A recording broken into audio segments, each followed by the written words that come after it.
सत श्री अकाल बच्चों। ऑनलाइन क्लास ਲਈ ਤਿਆਰ ਬੈਠੇ ਸਾਰੇ ਬੱਚਿਆਂ ਦਾ ਸਵਾਗਤ ਹੈ ਜੀ। ਕਲਾਸ ਸ਼ੁਰੂ ਕਰਨ ਤੋਂ ਪਹਿਲਾਂ ਬੱਚਿਓ ਤੁਸੀਂ ਕੱਲ ਅਧਿਆਪਕ ਸਹਿਬਾਨ ਵੱਲੋਂ ਦਿੱਤਾ ਸਾਰਾ ਕੰਮ ਕਰ ਲਿਆ ਹੈ। ਜੇ ਬੱਚਿਓ ਕੱਲ ਦਾ ਦਿੱਤਾ ਕੰਮ ਰਹਿ ਗਿਆ ਹੈ ਤਾਂ ਅੱਜ ਤੁਸੀਂ ਅਧਿਆਪਕ ਸਹਿਬਾਨ ਵੱਲੋਂ ਦਿੱਤੇ ਕੰਮ ਨੂੰ ਨੋਟ ਕਰਦੇ ਹੋਏ ਕੱਲ ਦਾ ਕੰਮ ਵੀ ਅੱਜ ਨਾਲ जरूर पूरा कर लेना है। तो बच्चों शुरू करते हैं फिर अज दी क्लास। तो लिखो सब तो पहला अज दी मिति, फिर लिखो अज दा दिन। ते शुरू करते हैं क्लास पंजाबी विषय दे नाल। गा के बाल गीत बच्चियों अज मैं सुनाना है, नवें ढंग नाल बच्चियों अज मैं पढ़ाउणा है। तुहानू नवा एक बाल गीत अज सिखाउणा है। चोरी करना पाप है तुहानू समझाउणा है। गा के बाल गीत बच्चियों। प्यारे बच्चों, मेरा नाम अमनदीप कौर है। अज असी जमात पहली दा बाल गीत चोरी करना पाप है गा के करांगे। प्यारे बच्चों, मैनू पता है कि तुहानू सारिआं नू बाल गीत गाना बहुत वधिया लगदा है। तां तुसी सारिआं ने मेरे नाल नाल गाना है बाल गीत चोरी करना पाप है। ठक ठक करदा चौकीदार करदा है सब नू होशियार। ठक ठक करदा चौकीदार करदा है सब नू होशियार। हथ विच उसदे सोटी है, सोटी बड़ी ही मोटी है। हाथ विच उसदे सोटी है, सोटी बड़ी ही मोटी है। रहो जागदे कहंदा है सारी रात न सौंदा है। रहो जागदे कहंदा है सारी मौसम होवे गरम जा ठंडा, चोर आवे ता मारे डंडा। मौसम होवे गरम जा ठंडा, चोर आवे ता मारे डंडा। गल बड़ी ही साफ है चोरी करना पाप है। बड़ी ही साफ है चोरी करना पाप है, चोरी करना पाप है। तुसी सारिआं ने ये बाल गीत बड़े ध्यान नाल सुन लिया है। हुण तुसी सारिआं ने ये बाल गीत गा के याद करना है।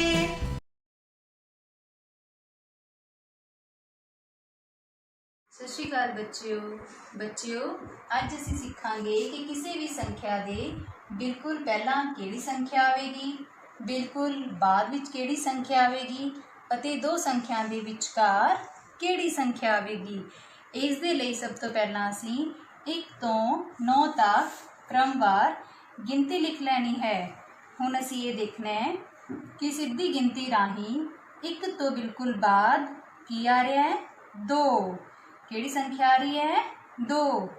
2 तो बिल्कुल बाद केड़ी संख्या आ रही है 3। 3 तो बाद 4। 4 तो बाद 5। 5 तो बाद 6। 6 तो बाद 7। 7 तो बाद 8 ते 8 तो बाद 9। हुण पुट्ठी गिनती राही असीं ये देखांगे कि 9 तो बिल्कुल पहला केड़ी संख्या आ रही है 8। 8 तो बिल्कुल पहला 7। 7 ਤੋਂ ਪਹਿਲਾਂ 6, 6 ਤੋਂ ਪਹਿਲਾਂ 5, 5 ਤੋਂ ਪਹਿਲਾਂ 4, 4 ਤੋਂ ਪਹਿਲਾਂ 3, 3 ਤੋਂ ਪਹਿਲਾਂ 2 ਤੇ 2 ਤੋਂ ਪਹਿਲਾਂ 1। ਹੁਣ ਅਸੀਂ ਸੰਖਿਆ ਲਿੱਤੀ ਹੈ 3। ਹੁਣ ਦੇਖੋ ਬੇਟਾ 3 ਤੋਂ ਬਿਲਕੁਲ ਪਹਿਲਾਂ ਕਿਹੜੀ ਸੰਖਿਆ ਆ ਰਹੀ ਹੈ? ਕਿਹੜੀ ਸੰਖਿਆ ਆ ਰਹੀ ਹੈ 3 ਤੋਂ ਬਿਲਕੁਲ ਪਹਿਲਾਂ? 2। ਕਿਹੜੀ ਸੰਖਿਆ ਆ ਰਹੀ ਹੈ? 2। ਹੁਣ ਅਸੀਂ ਸੰਖਿਆ ਲਵਾਂਗੇ 7। 7 ਤੋਂ ਬਿਲਕੁਲ ਪਹਿਲਾਂ ਦੇਖੋ ਬੱਚਿਓ ਕਿਹੜੀ ਸੰਖਿਆ ਆ ਰਹੀ ਹੈ? 6। ਕਿਹੜੀ ਸੰਖਿਆ ਆ ਰਹੀ ਹੈ ਬਿਲਕੁਲ ਪਹਿਲਾਂ? 6। ਹੁਣ ਅਸੀਂ ਦੇਖਾਂਗੇ ਕਿ 4 ਤੋਂ ਬਿਲਕੁਲ ਬਾਅਦ ਕਿਹੜੀ ਸੰਖਿਆ ਆ ਰਹੀ ਹੈ? 4 ਤੋਂ ਬਿਲਕੁਲ ਬਾਅਦ ਆ ਰਹੀ ਹੈ ਸੰਖਿਆ 5। ਕਿਹੜੀ ਸੰਖਿਆ ਆ ਰਹੀ ਹੈ 4 ਤੋਂ ਬਿਲਕੁਲ ਬਾਅਦ? 5। ਹੁਣ ਅਸੀਂ ਦੇਖਾਂਗੇ ਕਿ 8 ਤੋਂ ਬਿਲਕੁਲ ਬਾਅਦ ਕਿਹੜੀ ਸੰਖਿਆ ਆ ਰਹੀ ਹੈ? 8 ਤੋਂ ਬਿਲਕੁਲ ਬਾਅਦ ਆ ਰਹੀ ਹੈ 9। ਹਾਂਜੀ ਬੱਚਿਓ, ਇਸੇ ਤਰ੍ਹਾਂ ਹੀ 4 ਅਤੇ 6 ਦੇ ਵਿਚਕਾਰ ਕਿਹੜੀ ਸੰਖਿਆ ਆ ਰਹੀ ਹੈ? 4 ਅਤੇ 6 ਦੇ ਵਿਚਕਾਰ ਸੰਖਿਆ ਆ ਰਹੀ ਹੈ ਆਪਣੇ ਕੋਲੇ 5। ਕਿਹੜੀ ਸੰਖਿਆ ਆ ਰਹੀ ਹੈ? 5। ਹਾਂਜੀ ਬੱਚਿਓ, ਤੁਸੀਂ ਹੁਣ 1 ਤੋਂ 9 ਤੱਕ ਦੀ ਸੰਖਿਆਵਾਂ ਨੂੰ ਸਿੱਖ ਲਿਆ ਹੈ। ਦੇਖ ਕੇ ਤੁਸੀਂ ਬੜੀ ਆਸਾਨੀ ਨਾਲ ਦੱਸ ਸਕਦੇ ਹੋ ਕਿ ਕਿਹੜੀ ਸੰਖਿਆ ਪਹਿਲਾਂ ਆ ਰਹੀ ਹੈ, ਕਿਹੜੀ ਬਾਅਦ ਵਿੱਚ ਆ ਰਹੀ ਹੈ। ਪਰ ਕੀ ਤੁਸੀਂ ਮੈਨੂੰ ਇਹ ਦੱਸ ਸਕਦੇ ਹੋ ਕਿ ਇਹ ਸੰਖਿਆ ਤੋਂ ਬਿਲਕੁਲ ਪਹਿਲਾਂ ਕਿਹੜੀ ਸੰਖਿਆ ਆਵੇਗੀ? ਪਹਿਲਾਂ ਮੈਨੂੰ ਇਹ ਦੱਸੋ, ਇਹ ਕਿਹੜੀ ਸੰਖਿਆ ਹੈ? ਹਾਂਜੀ, ਗੁੱਡ, ਇਹ ਹੈ 5। ਤਾਂ ਹੁਣ ਤੁਸੀਂ ਮੈਨੂੰ ਦੱਸੋ 5 ਤੋਂ ਬਿਲਕੁਲ ਪਹਿਲਾਂ ਕਿਹੜੀ ਸੰਖਿਆ ਆਵੇਗੀ? ਹਾਂਜੀ ਬੱਚਿਓ, ਦੱਸੋ ਕਿਹੜੀ ਆਵੇਗੀ? 4। Very good. ਹਾਂਜੀ, 5 ਤੋਂ ਬਿਲਕੁਲ ਪਹਿਲਾਂ 4 ਸੰਖਿਆ ਆਵੇਗੀ। ਹੁਣ ਤੁਸੀਂ ਮੈਨੂੰ ਇਹ ਦੱਸੋ ਕਿ 5 ਤੋਂ ਬਿਲਕੁਲ ਬਾਅਦ ਕਿਹੜੀ ਸੰਖਿਆ ਆਵੇਗੀ?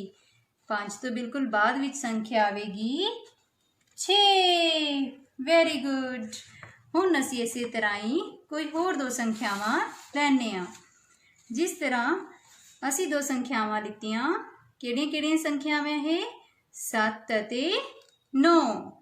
7 ਅਤੇ 9 ਸੰਖਿਆ ਦੇ ਵਿੱਚ ਮੈਨੂੰ ਦੱਸੋ ਕਿਹੜੀ ਸੰਖਿਆ ਆਵੇਗੀ? ਹਾਂਜੀ ਸੋਚੋ ਬੱਚਿਓ, ਦੱਸੋ ਕਿਹੜੀ ਸੰਖਿਆ ਆਵੇਗੀ ਇਹਨਾਂ ਦੋਨਾਂ ਦੇ ਵਿਚਕਾਰ? 8। Very good. ਹੁਣ ਤੁਸੀਂ ਬੜੀ ਹੀ ਆਸਾਨੀ ਨਾਲ ਇਹ ਸਿੱਖ ਲਿਆ ਹੈ ਕਿ ਕਿਹੜੀ ਸੰਖਿਆ ਪਹਿਲਾਂ ਆਉਂਦੀ ਹੈ, ਕਿਹੜੀ ਸੰਖਿਆ ਬਾਅਦ ਅਤੇ ਕਿਹੜੀ ਸੰਖਿਆ ਵਿਚਕਾਰ ਆਉਂਦੀ ਹੈ। ਹੁਣ ਬੱਚਿਓ, ਤੁਸੀਂ ਆਪਣੇ ਘਰ ਬਣਾਏ ਹੋਏ ਕਾਰਡਾਂ ਰਾਹੀਂ ਇਹ ਅਭਿਆਸ ਕਰਨਾ ਹੈ ਕਿ ਕਿਹੜੀ ਸੰਖਿਆ ਦਿੱਤੀ ਹੋਈ ਸੰਖਿਆ ਤੋਂ ਪਹਿਲਾਂ ਆ ਰਹੀ ਹੈ, ਕਿਹੜੀ ਸੰਖਿਆ ਦਿੱਤੀ ਹੋਈ ਸੰਖਿਆ ਤੋਂ ਬਾਅਦ ਆ ਰਹੀ ਹੈ ਤੇ ਕਿਹੜੀ ਸੰਖਿਆ 2 ਸੰਖਿਆਵਾਂ ਦੇ ਵਿਚਕਾਰ ਆ ਰਹੀ ਹੈ। ਧੰਨਵਾਦ।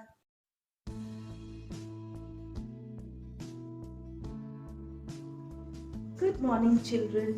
Welcome to your English class. Children, today we'll do an interesting activity. Are you ready? That's great. Come, meet your friends. A, B, C, D, E. Are they your friends? Yes, ma'am. That's good. Come, let's read. A, ant. B, ball. C, car. D, dog. E, egg. Look here, children. There is a set of letters. Oh, some letters are missing. Let's complete them. First, we will read the given letters. B, C, E. Chant with me. A, B, C, D, E. So, here letter A is missing. A, B, C, D. Very good. Well done. So, D will come here. Look here. There is another set for you. A, D. A, B. A, B. Yes, I heard it right. Here C will come. D and E. Very good, children. So let's chant. A, B, C, D, E. Well done. Now we will rearrange the letters in their correct sequence. So let us read the given letters. B, D, E, C and A. Let's chant A, B, C, D, E. So the first letter should be A. A, B. It's B. C. Good, children. D. Is it D? No. D. D. Now A, B, C, D, E. E. Well done. That's all for today. And now it's time for your homework. Children, practice reading and fill-ups. And also rearrange the letters in your notebook. And keep learning. Bye-bye.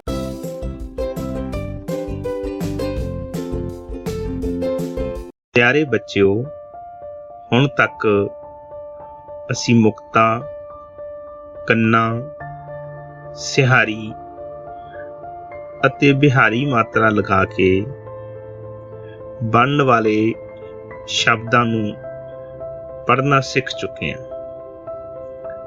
ਅੱਜ ਅਸੀਂ ਅਗਲੀ ਮਾਤਰਾ ਸਿੱਖਾਂਗੇ। ਇਹ ਮਾਤਰਾ ਹੈ ਔਂਕੜ। ਔਂਕੜ ਅੱਖਰ ਦੇ ਹੇਠਾਂ ਲੱਗਦੀ ਹੈ ਅਤੇ ਇਸ ਦੀ ਆਵਾਜ਼ ਹੈ ਊ। ਆਓ ਕੁਝ ਅੱਖਰਾਂ ਨੂੰ ਔਂਕੜ ਮਾਤਰਾ ਲਗਾ ਕੇ ਉਹਨਾਂ ਦਾ ਉਚਾਰਨ ਕਰੀਏ। ਸੁ, ਕੁ, ਖੁ, ਗੂ, ਚੂ, ਛੂ, ਜੂ। ਆਓ ਹੁਣ ਔਂਕੜ ਮਾਤਰਾ ਲਾ ਕੇ ਕੁਝ ਸ਼ਬਦ ਬਣਾਈਏ ਤੇ ਉਹਨਾਂ ਦਾ ਉਚਾਰਨ ਕਰੀਏ। ਤੁ, ਰ, ਤੁਰ, ਗੁ, ੜ, ਗੁੜ, ਪੁ, ਲ, ਪੁਲ, ਖੁ, ਸ਼, ਖੁਸ਼, ਕੁ, ੜੀ, ਕੁੜੀ, ਪੁ, ੜੀ, ਪੁੜੀ, ਕੁ, ਲੀ, ਕੁਲੀ, ਪੁ, ਲੀ, ਪੁਲੀ। ਪਿਆਰੇ ਬੱਚਿਓ, ਹੁਣ ਤੁਸੀਂ ਆਪਣੀ ਪੰਜਾਬੀ ਦੀ ਪਾਠ ਪੁਸਤਕ ਦਾ ਪੰਨਾ ਨੰਬਰ 11 ਖੋਲ ਕੇ ਮੇਰੇ ਨਾਲ ਪੜ੍ਹੋ। ਤੁਰ, ਸੁਣ, ਗੁੜ, ਪੁਲ, ਹੁਸ਼, ਹੁਣ, ਬੁਰਾ, ਛੁਰਾ, ਕੁੜੀ, ਪੁੜੀ, ਕੁਲੀ, ਪੁਲੀ। ਕਿੰਨਾ ਸੌਖਾ ਹੈ ਨਾ ਬੱਚਿਓ। ਹਾਂਜੀ ਬੱਚਿਓ, ਹੁਣ ਹੈ ਘਰ ਦੇ ਕੰਮ ਦੀ ਵਾਰੀ। ਤੁਸੀਂ ਆਪਣੀ ਪੰਜਾਬੀ ਦੀ ਪਾਠ ਪੁਸਤਕ ਵਿੱਚੋਂ ਔਂਕੜ ਮਾਤਰਾ ਵਾਲੀਆਂ ਪਹਿਲੀਆਂ 2 ਪੰਕਤੀਆਂ ਪੜ੍ਹਨੀਆਂ ਹਨ ਅਤੇ ਲਿਖਣੀਆਂ ਹਨ।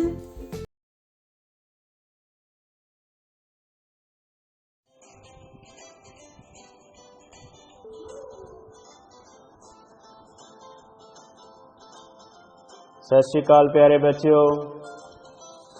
आओ प्यारे बच्चों, दूजी श्रेणी ਲਈ ਗਣਿਤ ਦੀ ਦੁਨੀਆ ਦੇ पेज नंबर 14 ਦੇ सवाल हल करिए।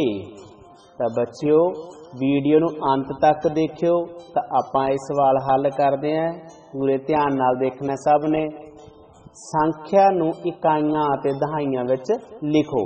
ਤਾਂ ਬੱਚਿਓ ਸ਼ੁਰੂ ਕਰਦੇ ਆਂ ਪਹਿਲਾ ਸਵਾਲ। ਤਾਂ ਪਿਆਰੇ ਬੱਚਿਓ ਆਪਣੇ ਕੋਲ ਕਰੰਸੀ ਨੋਟ ਹਨ 10 ਰੁਪਏ ਦੇ 1 ਅਤੇ 2। 1 ਰੁਪਏ ਦੇ 1 2 3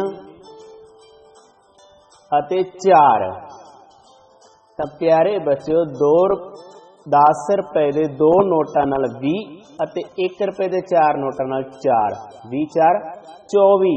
ਤਾਂ ਬੱਚਿਓ ਸੰਖਿਆ ਆਪਣੇ ਕੋਲੇ 24 ਬਣ ਗਈ ਹੈ, जिस दे विच दहाइयां दी गिनती 2 है अते इकाइयां 4 हन। 24 विच बच्चिओ 10 10 दे 2 नोट यानी कि 2 दहाइयां अते 1 रुपए दे 4 नोट यानी कि 4 इकाइयां हुंदियां हन।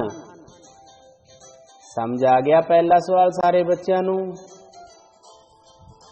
तां चलो बच्चों अगे चलदे हां सवाल नंबर 2 ते। ਤਾਂ ਬੱਚਿਓ ਆਪਣੇ ਕੋਲ 10 10 ਘਣ ਦੇ ਕੁਝ ਸਮੂਹ ਹਨ। ਇੱਕ ਸਮੂਹ 2 3 ਅਤੇ 4 ਸਮੂਹ। 4 ਸਮੂਹ 40 ਅਤੇ ਕੁਝ ਘਣ ਹਨ 1 2 3 4 5 ਅਤੇ 6। ਤਾਂ ਪਿਆਰੇ ਬੱਚਿਓ 4 ਸਮੂਹ 40 ਤੇ 6 ਘਣ 46। ਤਾਂ ਆਪਣੇ ਕੋਲ ਸੰਖਿਆ ਜੋ ਬਣ ਗਈ ਹੈ 46 ਬਣ ਗਈ ਹੈ। ਤਾਂ ਬੱਚੋ 46 ਦੇ ਵਿੱਚ ਦਹਾਈਆਂ ਦੀ ਗਿਣਤੀ 4 ਹੈ ਅਤੇ ਇਕਾਈਆਂ ਦੀ ਗਿਣਤੀ 6 ਹੈ। 4 ਸਮੂਹ 4 ਦਹਾਈਆਂ ਅਤੇ 6 ਘਣ 6 ਇਕਾਈਆਂ। ਤਾਂ 46 ਵਿੱਚ 4 ਦਹਾਈਆਂ ਤੇ 6 ਇਕਾਈਆਂ ਹਨ। ਤਾਂ दूसरा सवाल ਤੁਹਾਨੂੰ समझ आ गया होगा। ਤਾਂ ਅੱਗੇ ਚੱਲਦੇ ਹਾਂ ਬੱਚੋ सवाल नंबर 3 हल करते हाँ। प्यारे बच्चों अपने कोल ये गिणतारा है ते गिणतारे दी इकाई वाली छड़ विच कुछ मोती हन ते गिणदे हाँ 1 ਅਤੇ 2 मोती। दहाई वाली छड़ दे मोती गिणदे हाँ 1 2 3 ਅਤੇ 4 मोती। ਤਾਂ प्यारे बच्चों 4 दहाइयां 40 ਅਤੇ 2 इकाइयां 42। संख्या अपने कोल 40 2 42 बन गई है, जिस दे विच दहाइयां दी गिणती 4 है ਅਤੇ इकाइयां दी गिणती 2 है। ਤਾਂ प्यारे बच्चों दहाई वाली छड़ विच 4 मोती यानी कि 4 दहाइयां, 42 विच 4 दहाइयां अते इकाई वाली छड़ विच 2 मोती अते 2 इकाइयां हुंदियां हन। तां उम्मीद करदा हां कि तिन्ने सवाल तुहानूं समझ आ गए होणगे।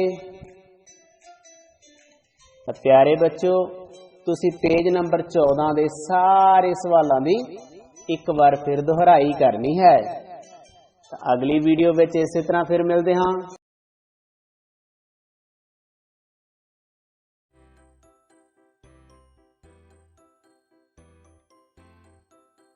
प्यारे बच्चों सबनों प्यार भरी सत श्री अकाल। अज आपां इंग्लिश करसिव राइटिंग बारे गल करांगे। करसिव राइटिंग की शुरुआत असी 4 लाइनां वाली कापी तो करांगे। यह 4 लाइनां वाली कापी का ही मॉडल है। आओ स्ट्रोक्स का अभ्यास करिए। स्ट्रोक्स का अभ्यास करन दे लई असी 3rd लाइन तो शुरू करांगे। 3rd लाइन तो शुरू करते हुए 2nd लाइन रीट्रेस करते हुए थर्ड लाइन बिना पेन चक्के, फिर सेकंड लाइन रीट्रेस करते हुए third line to second line retrace करते हुए third line to second line to third line. इस तरह ਅਸੀਂ ਸਟ੍ਰੋਕਸ ਦਾ ਅਭਿਆਸ ਕਰਨਾ ਹੈ। ਇਹਨਾਂ ਸਟ੍ਰੋਕਸ ਨੂੰ ਡਰਾ ਕਰਨ ਸਮੇਂ ਅਸੀਂ ਇਸ ਗੱਲ ਦਾ ਧਿਆਨ ਰੱਖਣਾ ਹੈ ਕਿ ਸਟ੍ਰੋਕ ਟੂ ਸਟ੍ਰੋਕ ਦੂਰੀ ਇੱਕ ਸਮਾਨ ਹੋਣੀ ਚਾਹੀਦੀ ਹੈ। ਇਹਨਾਂ ਦੀ ਸ਼ੇਪ ਵੀ ਇੱਕੋ ਜਿਹੀ ਹੋਣੀ ਚਾਹੀਦੀ ਹੈ। ਤੁਸੀਂ ਇਸ ਦਾ ਵੱਧ ਤੋਂ ਵੱਧ ਅਭਿਆਸ ਕਰਨਾ ਹੈ। ਇਸ ਤੋਂ ਬਾਅਦ ਅਸੀਂ ਲੈਟਰਸ ਦਾ ਅਭਿਆਸ ਕਰਾਂਗੇ। ਫਸਟ ਲੈਟਰ ਹੈ ਸੀ। ਇਸ ਨੂੰ ਅਸੀਂ ਦੋ ਲਾਈਨਾਂ ਦੇ ਵਿੱਚ ਲਿਖਾਂਗੇ, ਸੈਕਿੰਡ ਅਤੇ ਥਰਡ। ਅਸੀਂ ਇਸ ਨੂੰ ਥਰਡ ਲਾਈਨ ਤੋਂ ਸ਼ੁਰੂ ਕਰਾਂਗੇ। ਥਰਡ ਲਾਈਨ ਤੋਂ ਸ਼ੁਰੂ ਕਰਦੇ ਹੋਏ ਸੈਕਿੰਡ ਲਾਈਨ, ਸੈਕਿੰਡ ਲਾਈਨ ਤੋਂ ਥੋੜਾ ਜਿਹਾ ਝੁਕਾ ਥੱਲੇ, ਇਸ ਨੂੰ ਰੀਟ੍ਰੇਸ ਕਰਦੇ ਹੋਏ ਥਰਡ ਲਾਈਨ ਨੂੰ ਟੱਚ ਕਰਕੇ ਸਟ੍ਰੋਕ ਉੱਪਰ। ਨੈਕਸਟ ਇਹ ਥਰਡ ਲਾਈਨ ਤੋਂ ਸ਼ੁਰੂ ਕਰਾਂਗੇ। ਇਸ ਨੂੰ ਵੀ ਅਸੀਂ ਦੋ ਲਾਈਨਾਂ ਦੇ ਵਿੱਚ ਲਿਖਾਂਗੇ, ਸੈਕਿੰਡ ਅਤੇ ਥਰਡ। ਥਰਡ ਤੋਂ ਸ਼ੁਰੂ ਕਰਦੇ ਹੋਏ ਸੈਕਿੰਡ ਲਾਈਨ, ਥੋੜਾ ਜਿਹਾ ਝੁਕਾ,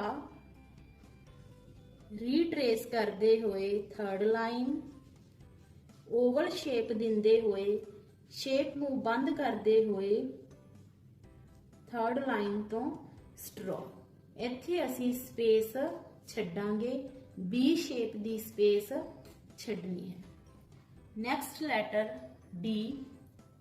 ਥਰਡ ਲਾਈਨ ਤੋਂ ਸ਼ੁਰੂ ਕਰਦੇ ਹੋਏ ਸੈਕਿੰਡ ਲਾਈਨ,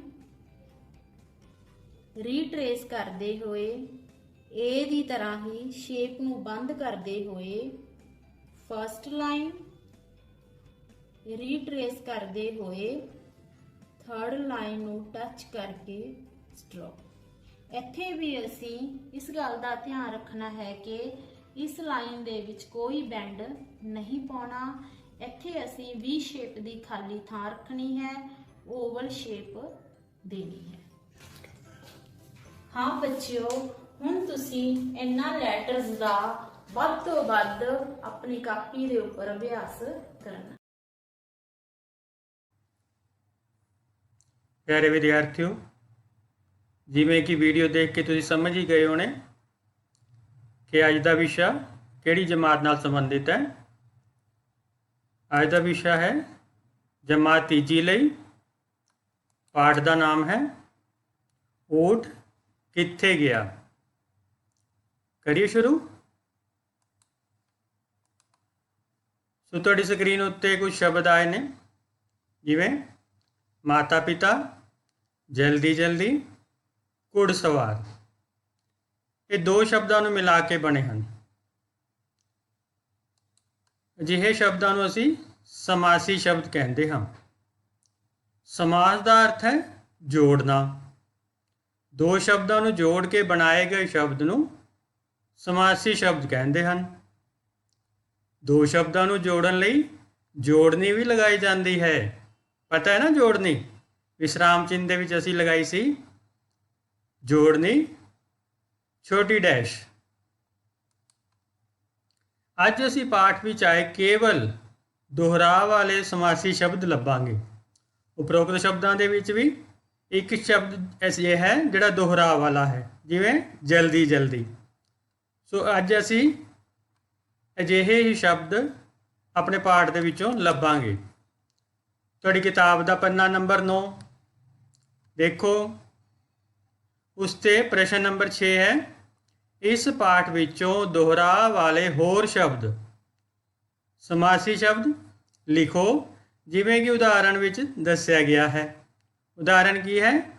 चलदा चलदा। याद है चलदा चलदा शब्द किहड़ी पंक्ति विच आया सी? चलो देखिए। वो चलदा चलदा थक गया सी। कौन? ਗਰੀਮੂ ਦੀ ਕਹਾਣੀ ਹੈ ਨਾ। ਹਾਂ, ਉਹ ਚੱਲਦਾ ਚੱਲਦਾ ਥੱਕ ਗਿਆ ਸੀ। ਪੰਨਾ ਨੰਬਰ 6 ਤੇ ਆਇਆ ਹੈ।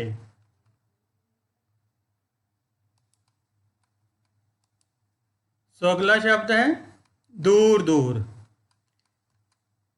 ਕੁਛ ਯਾਦ ਆ ਰਿਹਾ ਕਹਾਣੀ ਵਿੱਚ ਕਦੋਂ ਆਇਆ ਸੀ ਇਹ? ਰੇਤਲੇ ਇਲਾਕੇ ਵਿੱਚ ਰੁੱਖ ਤਾਂ ਦੂਰ ਦੂਰ ਤੱਕ ਵੀ ਨਹੀਂ ਸੀ। ਪੰਨਾ ਨੰਬਰ 6 ਤੇ ਹੀ ਹੈ ਇਹ ਵੀ ਪੰਕਤੀ। दोबारा देखोगे लग जाएगी। अगला शब्द है ਉੱਚੇ ਉੱਚੇ।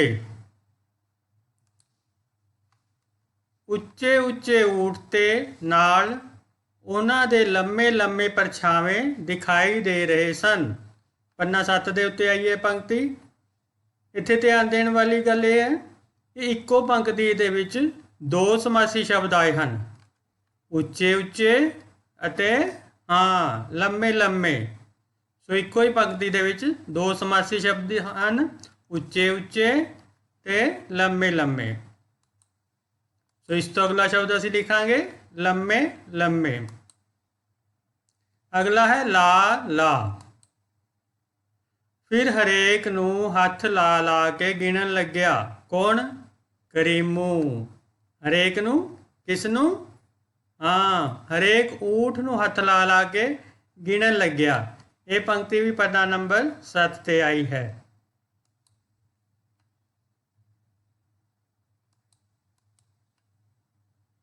ਸੋ ਦੁਹਰਾਅ ਵਾਲੇ ਸ਼ਬਦਾਂ ਨੂੰ ਆਪਣੀ ਕਾਪੀ ਤੇ ਲਿਖੋ ਅਤੇ ਅੱਗੇ ਤੋਂ ਹਰ ਪਾਠ ਵਿੱਚ ਆਉਣ ਵਾਲੇ ਅਜਿਹੇ ਸ਼ਬਦਾਂ ਤੇ ਨਜ਼ਰ ਵੀ ਰੱਖਣੀ ਹੈ।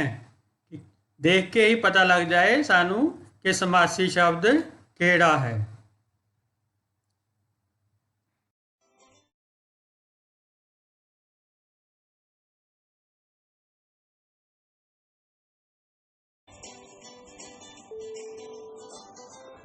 ਸਤਿ ਸ਼੍ਰੀ ਅਕਾਲ ਪਿਆਰੇ ਬੱਚਿਓ। ਅੱਜ ਆਪਾਂ ਤੀਜੀ ਸ਼੍ਰੇਣੀ ਲਈ ਗਣਿਤ ਦੀ ਦੁਨੀਆ ਬਾਰੇ ਪੜਾਂਗੇ। ਹੁਣ ਤੱਕ ਆਪਾਂ 10 ਪੇਜ ਬਹੁਤ ਵਧੀਆ ਤਰੀਕੇ ਨਾਲ ਕਰ ਚੁੱਕੇ ਹਾਂ ਅਤੇ ਅੱਜ ਪੇਜ ਨੰਬਰ 11 ਅਤੇ ਪੇਜ ਨੰਬਰ 12 ਬਾਰੇ ਜਾਣਕਾਰੀ ਪ੍ਰਾਪਤ ਕਰਦੇ ਹਾਂ। ਤਾਂ ਪਿਆਰੇ ਬੱਚਿਓ 101 ਤੋਂ 1000 ਤੱਕ ਗਿਣਨਾ ਸਿੱਖਦੇ ਹਾਂ। ਆਪਣੇ ਕੋਲ 100 ਰੁਪਏ ਦਾ ਇੱਕ ਨੋਟ ਹੈ ਜਿਸ ਦਾ ਦੂਸਰਾ ਨਾਮ ਸੈਂਕੜਾ ਹੈ ਅਤੇ 1 ਰੁਪਏ ਦਾ ਇੱਕ ਨੋਟ ਹੈ ਜਿਸ ਦਾ ਦੂਸਰਾ ਨਾਮ ਇਕਾਈ ਹੈ। ਤਾਂ ਗਿਣਤਾਰੇ ਵਿੱਚ ਇਕਾਈ ਵਾਲੀ ਛੜ ਵਿੱਚ ਇੱਕ ਮੋਤੀ ਪਾ ਲਵਾਂਗੇ ਅਤੇ 100 ਰੁਪਏ ਦਾ ਨੋਟ ਇੱਕ ਹੈ ਤਾਂ ਸੈਂਕੜੇ ਵਾਲੀ ਛੜ ਵਿੱਚ ਵੀ ਇੱਕ ਮੋਤੀ ਪਾ ਲਵਾਂਗੇ। ਤਾਂ ਪਿਆਰੇ ਬੱਚਿਓ 100 ਰੁਪਏ ਕਰਕੇ ਆਪਣੇ ਕੋਲ ਸੰਖਿਆ 100 ਆ ਗਈ ਅਤੇ 1 ਰੁਪਏ ਕਾਰਨ ਇੱਕ ਸੰਖਿਆ ਆ ਗਈ। ਤਾਂ ਆਪਣੇ ਕੋਲ ਸੰਖਿਆ ਬਣ ਗਈ ਹੈ 101 ਜਿਸ ਵਿੱਚ ਇੱਕ ਇਕਾਈ ਕੋਈ ਦਹਾਈ ਨਹੀਂ ਅਤੇ ਇੱਕ ਸੈਂਕੜਾ ਹੈ। ਸ਼ਬਦਾਂ ਵਿੱਚ ਵੀ ਲਿਖਾਂਗੇ 101। ਇੱਕ ਹੋਰ ਸੰਖਿਆ ਤਿਆਰ ਕਰਦੇ ਹਾਂ। ਆਪਣੇ ਕੋਲ 100 ਰੁਪਏ ਦਾ ਇੱਕ ਨੋਟ ਹੈ ਅਤੇ 10 ਰੁਪਏ ਦਾ ਇੱਕ ਨੋਟ ਹੈ ਜਿਸ ਦਾ ਦੂਸਰਾ ਨਾਮ ਦਹਾਈ ਹੈ। ਤਾਂ 10 ਰੁਪਏ ਦੇ ਨੋਟ ਲਈ ਆਪਾਂ ਦਹਾਈ ਵਾਲੀ ਛੜ ਵਿੱਚ ਇੱਕ ਮੋਤੀ ਪਾ ਦਿੰਦੇ ਹਾਂ ਅਤੇ ਸੈਂਕੜੇ ਵਾਲੀ ਛੜ ਵਿੱਚ ਵੀ ਇੱਕ ਮੋਤੀ ਪਾਵਾਂਗੇ। 100 ਰੁਪਏ ਦਾ ਇੱਕ ਨੋਟ ਹੈ। 100 ਰੁਪਏ ਦੇ ਨੋਟ ਨਾਲ ਆਪਣੇ ਕੋਲ ਇੱਕ ਸੰਖਿਆ 100 ਹੈ ਅਤੇ 10 ਰੁਪਏ ਦੇ ਨੋਟ ਕਾਰਨ ਇੱਕ ਸੰਖਿਆ 10 ਹੈ। ਤਾਂ ਆਪਣੇ ਕੋਲੇ ਜੋ ਸੰਖਿਆ ਆ ਗਈ ਹੈ 110 ਜਿਸ ਵਿੱਚ ਇਕਾਈ ਕੋਈ ਨਹੀਂ ਹੈ, 0 ਹੈ ਅਤੇ ਦਹਾਈ 1 ਹੈ, ਸੈਂਕੜਾ ਵੀ 1 ਹੈ। ਤਾਂ ਸੰਖਿਆ ਬਣ ਗਈ 110। ਇੱਕ ਹੋਰ ਸੰਖਿਆ ਬਣਾ ਕੇ ਦੇਖਦੇ ਹਾਂ। 100 ਰੁਪਏ ਦੇ ਨੋਟ ਲੈਂਦੇ ਹਾਂ 1 2 ਅਤੇ 3 ਨੋਟ। 10 ਰੁਪਏ ਦੇ 1 2 3 4 5 ਅਤੇ 6 ਨੋਟ। 1 ਰੁਪਏ ਦੇ 1 2 3 4 ਅਤੇ 5 ਨੋਟ। ਤਾਂ ਪਿਆਰੇ ਬੱਚਿਓ ਗਿਣਤਾਰੇ ਵਿੱਚ ਆਪਾਂ 1 ਰੁਪਏ ਦੇ 5 ਨੋਟ ਹਨ। ਤਾਂ ਇਕਾਈ ਵਾਲੀ ਛੜ ਵਿੱਚ 5 ਮੋਤੀ ਪਾਵਾਂਗੇ। 1 2 3 4 ਅਤੇ 5। 10 ਰੁਪਏ ਦੇ ਆਪਣੇ ਕੋਲੇ 6 ਨੋਟ ਹਨ। ਤਾਂ ਦਹਾਈ ਵਾਲੀ ਛੜ ਵਿੱਚ ਆਪਾਂ 6 ਮੋਤੀ ਪਾ ਦੇਵਾਂਗੇ। 1 2 3 4 5 ਅਤੇ 6 ਮੋਤੀ। ਤਾਂ ਪਿਆਰੇ ਬੱਚਿਓ 100 ਰੁਪਏ ਦੇ ਆਪਣੇ ਕੋਲ 3 ਨੋਟ ਹਨ। ਤਾਂ ਸੈਂਕੜੇ ਵਾਲੀ ਛੜ ਵਿੱਚ 3 ਮੋਤੀ ਪਾਉਂਦੇ ਹਾਂ। 1 2 ਅਤੇ 3। ਤਾਂ ਪਿਆਰੇ ਬੱਚਿਓ 100 ਰੁਪਏ ਦੇ 3 ਨੋਟਾਂ ਕਰਕੇ ਆਪਣੇ ਕੋਲੇ ਸੰਖਿਆ 300 ਬਣ ਜਾਂਦੀ ਹੈ। ਤਾਂ 10 ਰੁਪਏ ਦੇ 6 ਨੋਟ ਯਾਨੀ ਕਿ 6 ਦਹਾਈਆਂ 60 ਤੇ 1 ਰੁਪਏ ਦੇ 5 ਨੋਟ ਯਾਨੀ ਕਿ 5 ਇਕਾਈਆਂ 5। ਤਾਂ 365 ਸੰਖਿਆ ਬਣ ਗਈ, ਜਿਸ ਦੇ ਵਿੱਚ ਇਕਾਈਆਂ 5 ਹਨ, ਦਹਾਈਆਂ 6 ਅਤੇ ਸੈਂਕੜੇ 3 ਹਨ। ਤਾਂ ਸੰਖਿਆ 365 ਸ਼ਬਦਾਂ ਵਿੱਚ ਵੀ ਲਿਖਾਂਗੇ।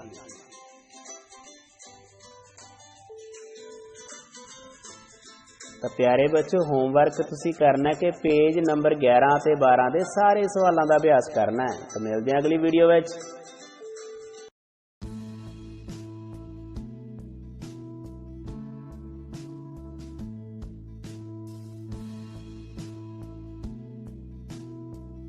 किड्स आज ਅਸੀਂ ਬੇਟਾ ਕਰਾਂਗੇ back exercise and you have to give answers ਤੁਸੀਂ ਦੇਣੇ ਹਨ।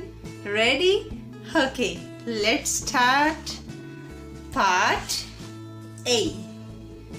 Yes, take the right option for Ravi's family. Ravi the family ਦੇ ਲਈ right option ਠੀਕ option ਨੂੰ tick करना है। Tick means yes, this is the sign of tick. Okay, tick करना है। First one, grandfather is a, we are talking about Ravi's family, so Ravi's grandfather is a, yes, student, shopkeeper or nurse? Shopkeeper, very good.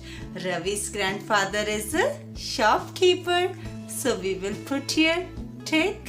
Okay, shopkeeper is the right option. Right option.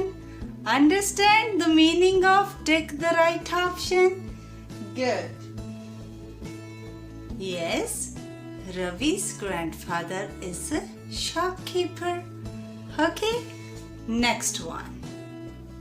Yes, father is a, means Ravi's father is a doctor, teacher, pilot. Yes, Ravi's father is a doctor. Very good. So we will mark here this. Okay, so doctor is a right option. Okay, do the next one. Yes, third one. My aunt is a, Ravi is saying my aunt is a singer, actress, nurse. Yes, nurse. Very good. Nurse. Ravi's aunt is nurse. Okay, there is no one a singer or actress in Ravi's family, we know very well. So we will put here tick mark. Nurse is a right option. Understand? Very good. Okay, move on part B. Yes, match the following. Okay, we have to match these. Yes, let's see who is how old. कौन कितने साल दा है? Okay, grandfather, Ravi, father, mother, sister, 35 years, 69 years, 8 years, 40 years, 7 years. Okay, we have read about so many times. Ravi is 8 years. Yes, so we will match Ravi with 8 years. Okay? Yes. And we all know Ravi's sister is younger than Ravi. So she will be 7 years. Okay? Good. Okay. And one more thing. Grandfather is the eldest one. सब तो eldest हैं, बड़े हैं. That's why he will be 69. Because 69 number is the largest one here. Yes. Okay, father, mother, 35 years, 40 years. Yes. Ravi's father is age? Yes, 40. So Ravi's father is 40 years old. Very good. We will match this 40. Okay. And mother? Okay, we will use this here. This is the short one. Okay, mother 35-year-old. Okay, this strip is the longest one, so we will choose it here. Mother is 35 years old. That was all for today. Now write these 2 parts on your copies. See you soon. Bye bye. ਜੋ ਜਮਾਤ ਚੌਥੀ ਵਿਸ਼ਾ ਪੰਜਾਬੀ ਆਓ ਅੱਜ ਆਪਾਂ ਸਿੱਖਦੇ ਹਾਂ ਸ਼ਬਦਾਂ ਨੂੰ ਵਾਕਾਂ ਵਿੱਚ ਵਰਤੋ। ਬਹੁਤ ਸੌਖਾ ਕੰਮ ਹੈ ਬੱਚਿਓ। ਆਪਾਂ ਕੁਝ ਸ਼ਬਦ ਲਵਾਂਗੇ ਤੇ ਉਹਨਾਂ ਤੋਂ ਸਾਰਥਕ ਵਾਕਾਂ ਦੀ ਸਿਰਜਣਾ ਕਰਾਂਗੇ। ਤਾਂ ਚਲੋ ਫਿਰ ਸ਼ੁਰੂ ਕਰਦੇ ਹਾਂ ਜੀ। ਸਾਡਾ ਅੱਜ ਦਾ ਪਹਿਲਾ ਸ਼ਬਦ ਹੈ ਜੀ ਅਖਬਾਰ। ਕੀ ਸ਼ਬਦ ਹੈ ਬੱਚਿਓ? ਅਖਬਾਰ। ਅਸੀਂ ਅਖਬਾਰ ਤੋਂ ਵਾਕ ਬਣਾਵਾਂਗੇ। ਚਲੋ ਫਿਰ ਸੋਚੋ ਜੀ। ਸ਼ਾਬਾਸ਼, ਇਹ ਅੱਜ ਦਾ ਅਖਬਾਰ ਹੈ। ਇਹ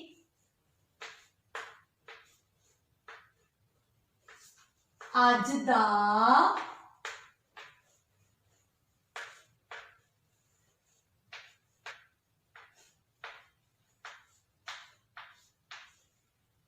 ਅਖਬਾਰ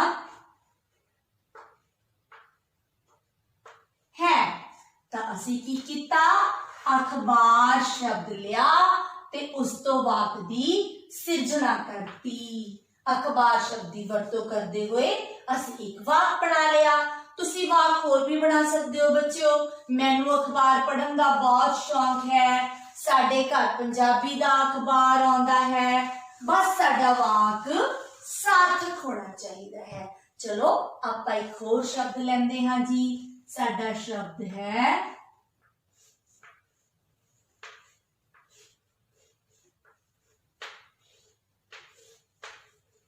ਤਸਵੀਰਾਂ। ਤਾਂ ਹੁਣ ਅਸੀਂ ਤਸਵੀਰਾਂ ਸ਼ਬਦ ਤੋਂ ਵਾਕ ਬਣਾਵਾਂਗੇ। ਹਾਂਜੀ, ਸੋਚੋ ਵਾਕ। ਸ਼ਾਬਾਸ਼, ਇਹ ਤਸਵੀਰਾਂ ਬਹੁਤ ਸੁੰਦਰ ਹਨ। ਇਹ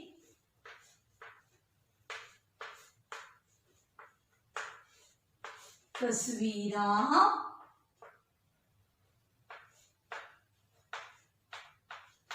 ਬਹੁਤ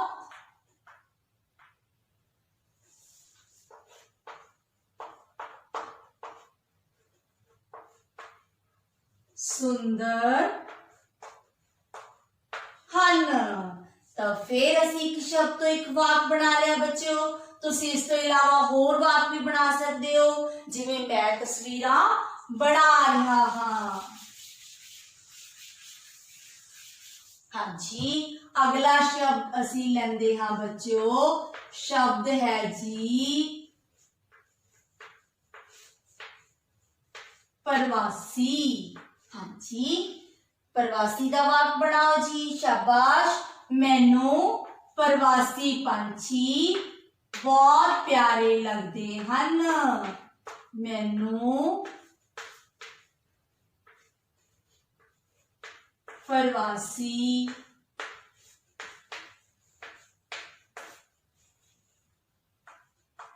ਪੰਛੀ,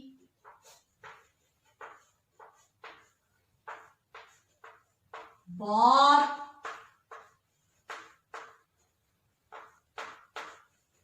ਪਿਆਰੇ,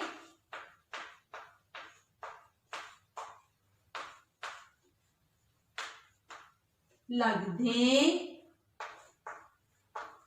ਹਨ।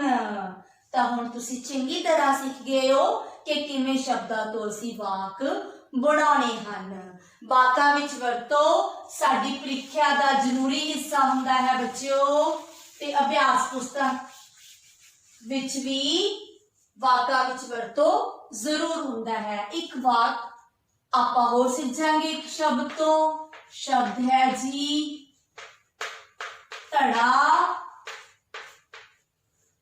ਧੜ। ਹਾਂਜੀ, ਬਣਾਓ ਵਾਕ। ਕੱਪੜਾ, ਧੜਾ, ਧੜ, ਵਿਕ ਰਿਹਾ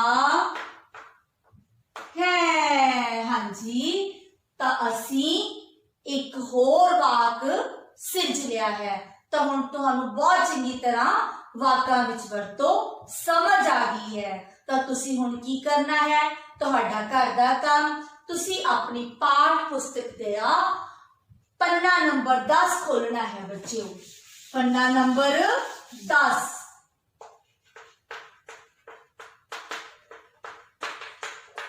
ਇਹ ਤੁਹਾਡਾ ਘਰ ਦਾ ਕੰਮ ਹੈ ਬੱਚਿਓ। ਪੰਨਾ ਨੰਬਰ 10 ਤੇ ਕੁਝ ਸ਼ਬਦ ਲਿਖੇ ਹੋਏ ਹਨ, ਤੁਸੀਂ ਉਹਨਾਂ ਦੇ ਸੋਹਣੇ ਸੋਹਣੇ ਵਾਕ ਬਣਾ ਲੈਣੇ ਹਨ ਜੀ। ਪਿਆਰੇ ਬੱਚਿਓ, ਸਤਿ ਸ਼੍ਰੀ ਅਕਾਲ। ਕਿੱਦਾਂ ਤੁਸੀਂ? ਠੀਕ ਠਾਕ ਹੋ ਬੇਟਾ?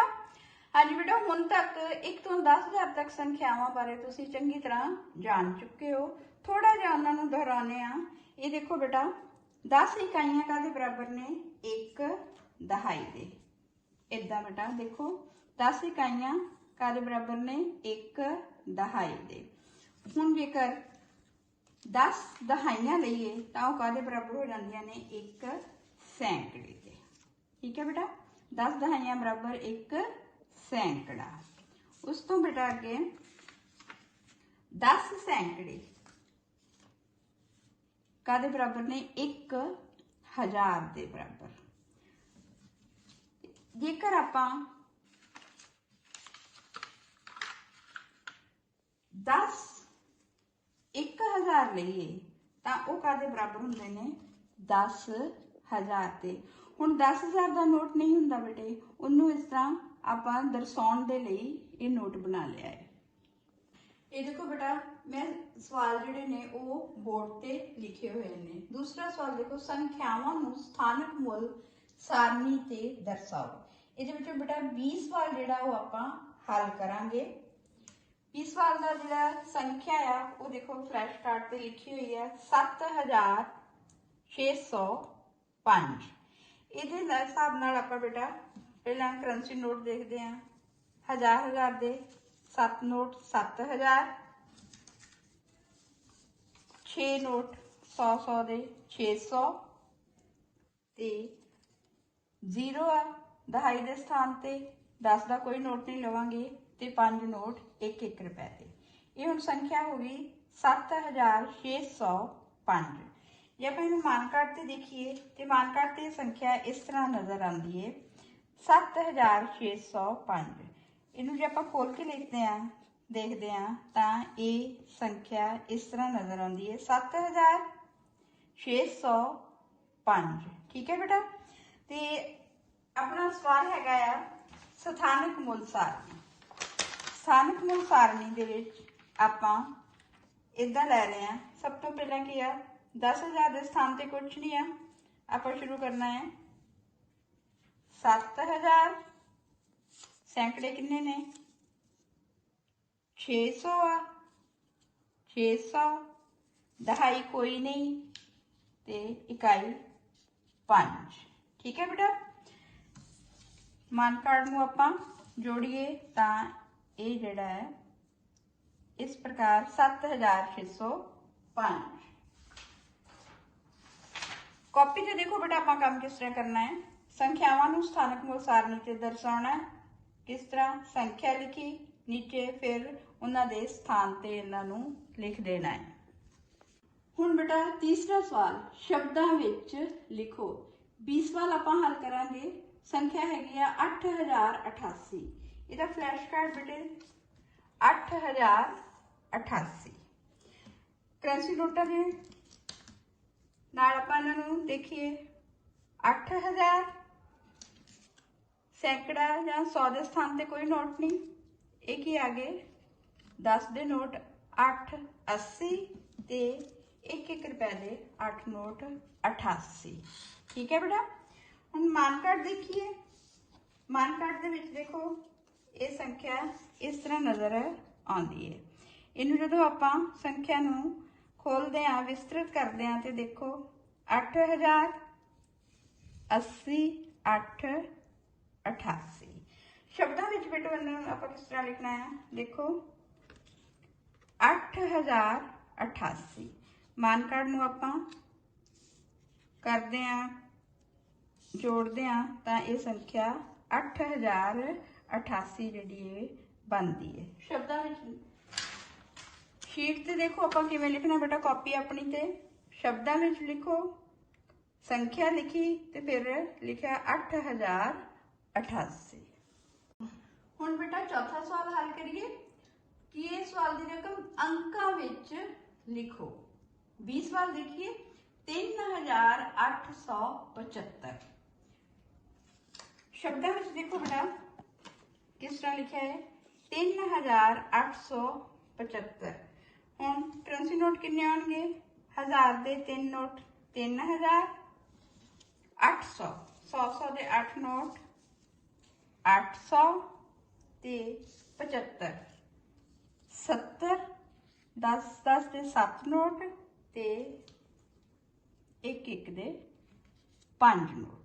ਠੀਕ ਹੈ ਬੇਟਾ। ਇਹ ਬਣ ਗਈ 3875। मान कार्ड देखिए बेटा। मान कार्ड इस तरह आएगा 3875। इनू आपां विस्तृत करांगे ते देखो 800 ते 70 ठीक है बेटा। 3870 ते 5 संख्या रूप देखो बेटा। इनू आपां जोड़ते हैं, देखो तो ये संख्या रूप आ गया 3875। ये अपना उत्तर है। कॉपियां के बेटे इन्हें बहुत सोहने तरीके नाल लिखना है। पहला रकम लिखनी, अंकां विच लिखो प्रश्न, फिर 3875 ते अगे आ गया हल 3875। बोर्ड उपरों बेटा एक एक सवाल आपां हल कर लिया। ठीक है। बाकी के सवाल तुसीं अपनी कॉपी ते जिस तरह दस्सिया है बहुत सोहने तरीके नाल करने ने। अज दे लई इन्ना ही। धन्नवाद। Hello kids. Today my topic is for class 4 lesson 1 and you know the title very well, The King and His Sons. Today we are going to discuss objective type questions from exercise part Let's Answer part B. Children, you have to choose correct option for your answer. Let's read our first question. Our first question is, the king had dash. And your options are 1 son, 2 sons and 3 sons. Children, do you remember the story? The story of an old king and his sons.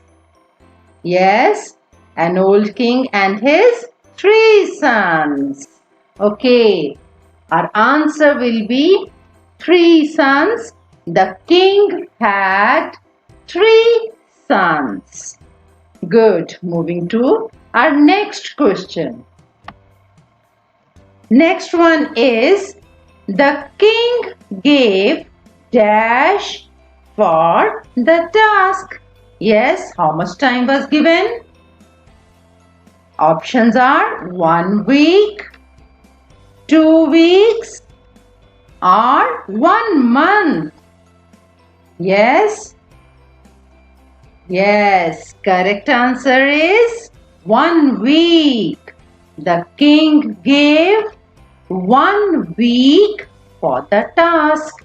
And do you remember the task?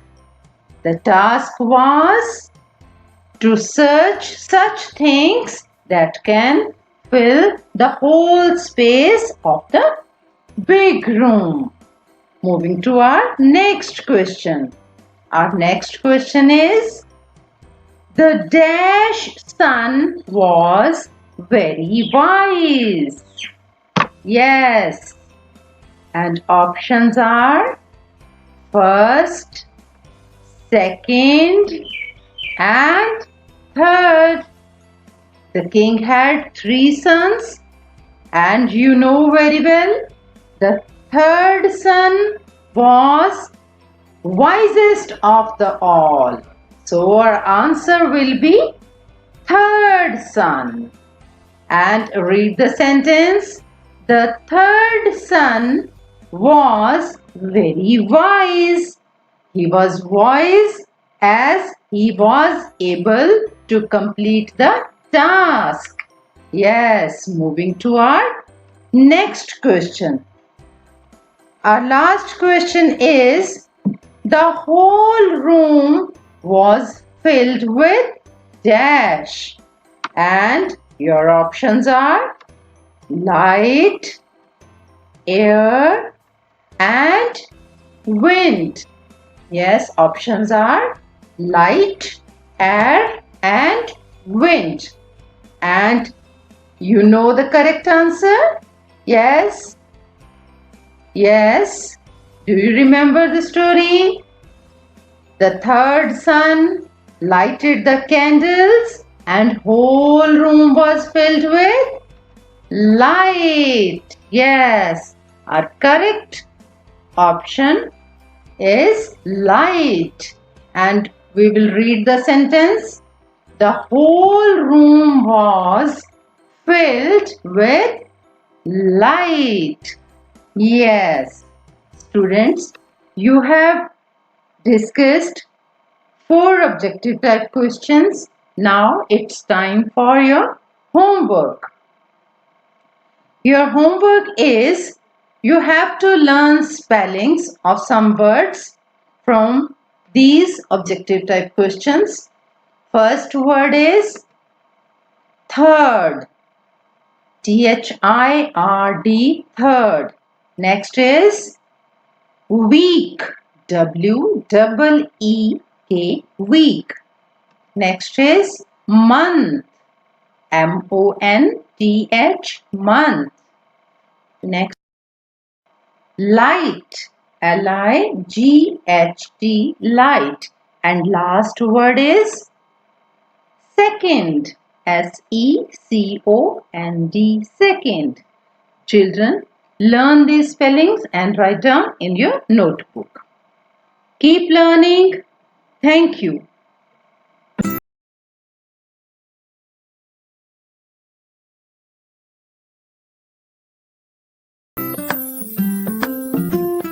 तो प्यारे बच्चों, आप सबका आज की स्वर कक्षा में अभिनंदन है। अब तक आप ऊ ऊन तक स्वर सीख चुके हैं। चलिए अब हम अगले स्वर सीखते हैं। तो बच्चों, हमारा अगला वर्ण है री। री ऋषि। री ऋषि। री ऋतु। किसी भी मौसम को ऋतु कहते हैं। री ऋषभ, किसी भी लड़के का नाम हो सकता है। री ऋग्वेद, ये एक हमारा धार्मिक ग्रंथ है।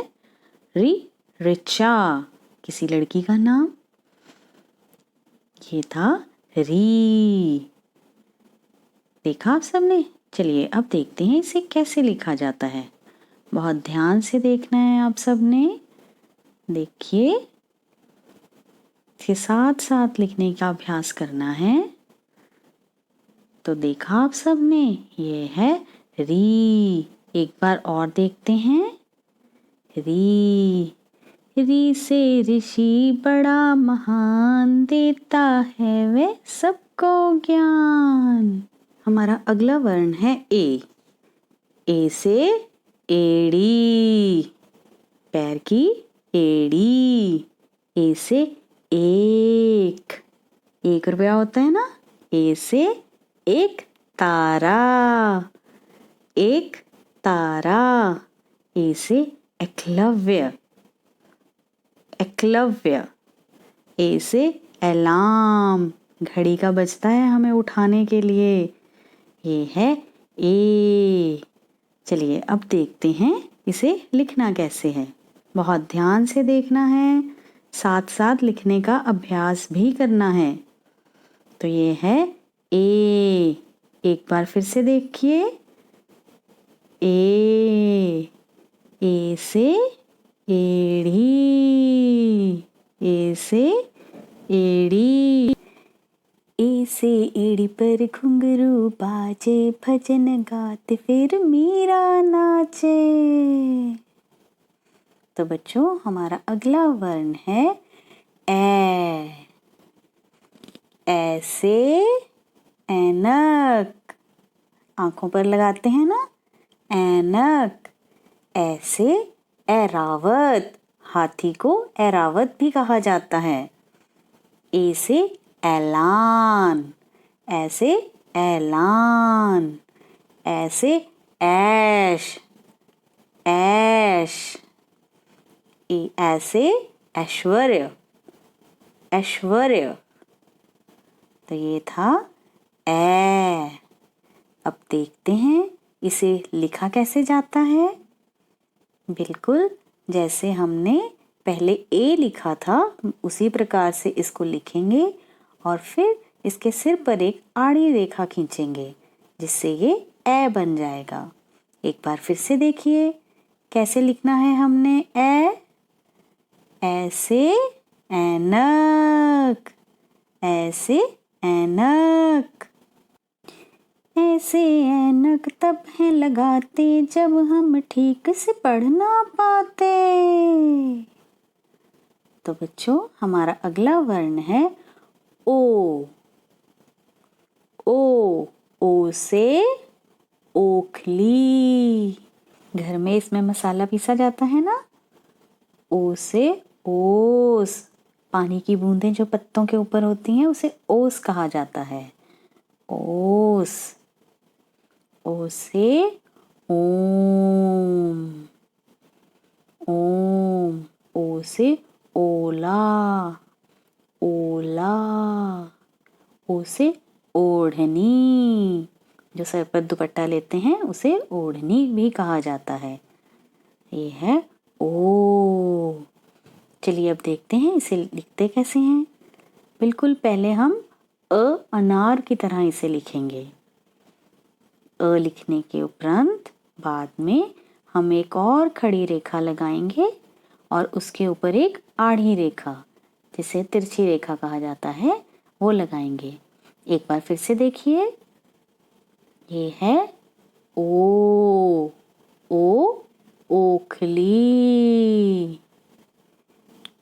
ओ से ओखली बड़े काम की, इसमें मसाला पीसे जान की। ओ से ओखली बड़े काम की, इसमें मसाला पीसे जान की। तो आपने देखा ओ कैसे लिखा जाता है। तो प्यारे बच्चों, आप सबने आज सिखाए गए वर्ण और अब तक सीखे गए सभी वर्णों को अपनी अपनी कॉपी पर लिखना भी है और पढ़ने का अभ्यास भी करना है और उनसे 5 से 6 शब्द बनाने हैं। तो कल फिर मिलेंगे अगले वर्णों के साथ। तब तक के लिए धन्यवाद। ਪਿਆਰੇ ਵਿਦਿਆਰਥੀਓ, ਅੱਜ ਅਸੀਂ ਜਮਾਤ 5ਵੀਂ ਦਾ ਪਾਠ 2 ਗਤਕਾ ਇਸ ਵਿੱਚੋਂ ਅਭਿਆਸ ਕਰਾਂਗੇ। ਅਭਿਆਸ ਦਾ ਕੁਝ ਹਿੱਸਾ ਅੱਜ ਤੁਹਾਡੇ ਨਾਲ ਕੀਤਾ ਜਾਵੇਗਾ। ਪਹਿਲਾ ਹੈ ਸ਼ਬਦ ਜੋੜ ਸ਼ੁੱਧ ਕਰੋ ਤੇ ਦੂਜਾ ਟੌਪਿਕ ਹੈ ਸਾਡਾ ਸਮਝ ਆਧਾਰਿਤ ਸਿਰਜਣਾਤਮਕ ਪਰਖ ਭਾਵ ਮਾਈਂਡ ਮੈਪਿੰਗ। ਤੇ ਚਲੋ ਫਿਰ ਸ਼ੁਰੂ ਕਰ। ਪਿਆਰੇ ਬੱਚਿਓ, ਸਾਡਾ ਪਹਿਲਾ ਟੌਪਿਕ ਹੈ ਸ਼ਬਦ ਜੋੜ ਸ਼ੁੱਧ ਕਰਨਾ। ਇਸ ਵਿੱਚ ਅਸੀਂ ਅਸ਼ੁੱਧ ਸ਼ਬਦਾਂ ਨੂੰ ਸ਼ੁੱਧ ਕਰਨ ਦਾ ਅਭਿਆਸ ਕਰਾਂਗੇ।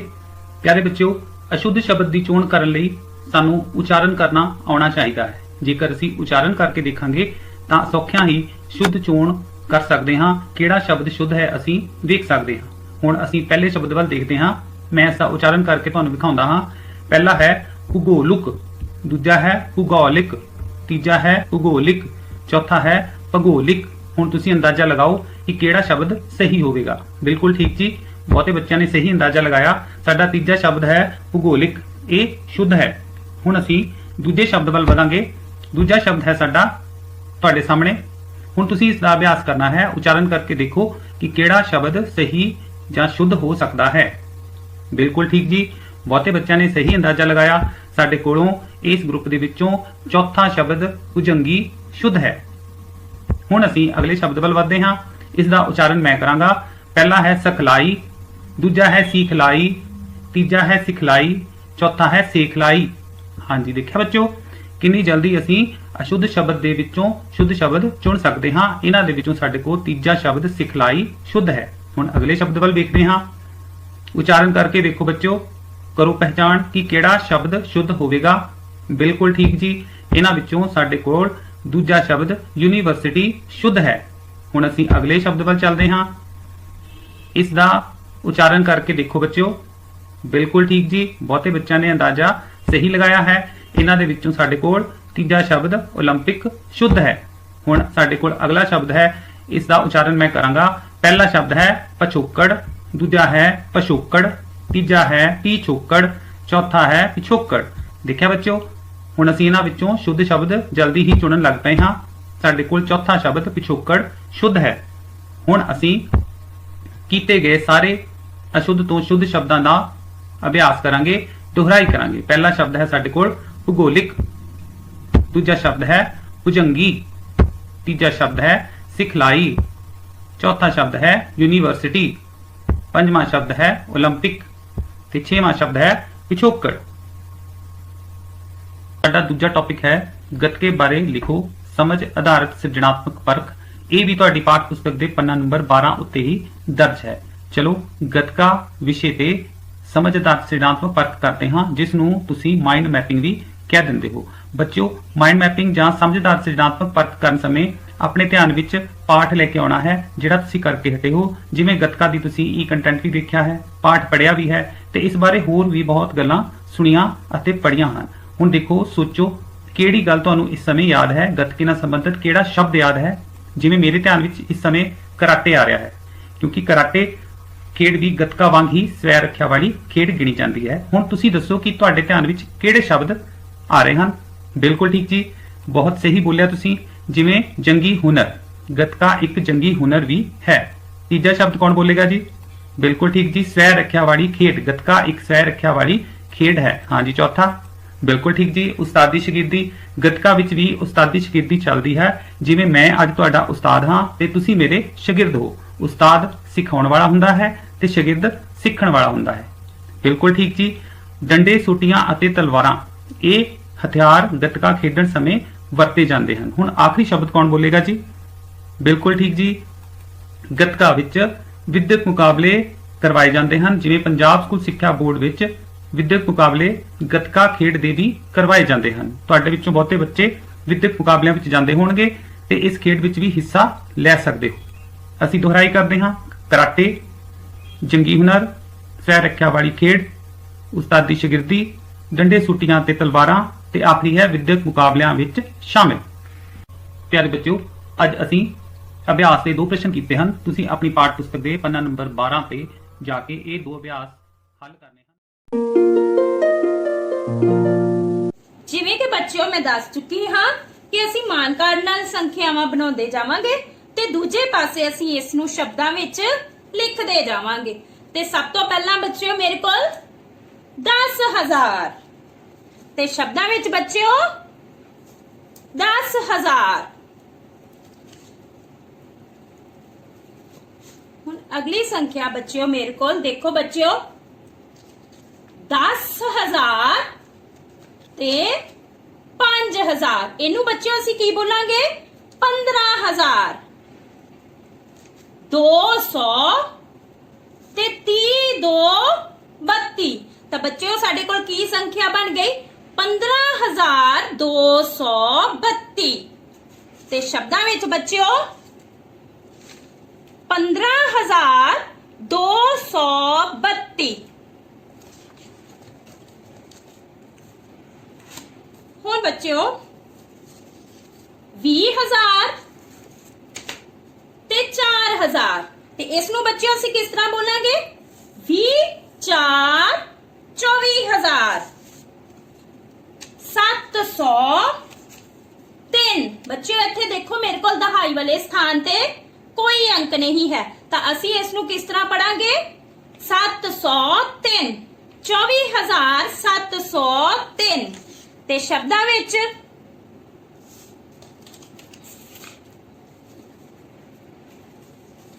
ਹੁਣ ਦੇਖੋ ਬੱਚਿਓ 38,640 ਤੇ ਸ਼ਬਦਾਂ ਵਿੱਚ 38,640